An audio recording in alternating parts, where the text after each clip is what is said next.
একটি বাস্তব জিনিস হলো কি জানেন,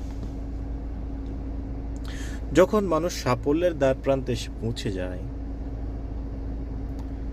যখন মানুষ সাফল্যের দ্বার প্রান্তে এসে পৌঁছে যায়, তখনই তার লাইফ থেকে তার প্রিয় মানুষটি চলে যায়। আর বাস্তবতা স্বপ্ন কি জানেন,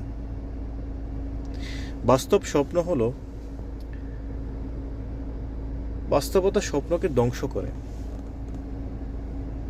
আর স্বপ্ন কখনো বাস্তবতাকে ধ্বংস করে না। যখনই আপনার লাইফ থেকে কেউ একজন চলে যাচ্ছে, তখনই তার জন্য আপনি সময় নষ্ট না করে আপনি আপনার যে সাফল্যের দ্বার প্রান্তে ছিলেন, ওই সাফল্যটা অর্জন করার পিছনে আপনার মূল্যবান সময়টুকু ব্যয় করেন। যখনই আপনি সাফল্য অর্জন করবেন, তখনই যে চলে গেছে সে আপনার জন্য আফসোস করবে, হায় আমি কি করলাম, আমি যদি তাকে ছেড়ে না যেতাম। আসলে তাকে আপনার ধন্যবাদ দেওয়া উচিত। সে আপনার লাইফ থেকে চলে যাওয়ার পরে আপনি সাফল্য অর্জন করছেন। সে যদি না যেত, হয়তো আপনি সাফল্য অর্জন নাও করতে পারতেন। এটাই বাস্তবতা হয়তো।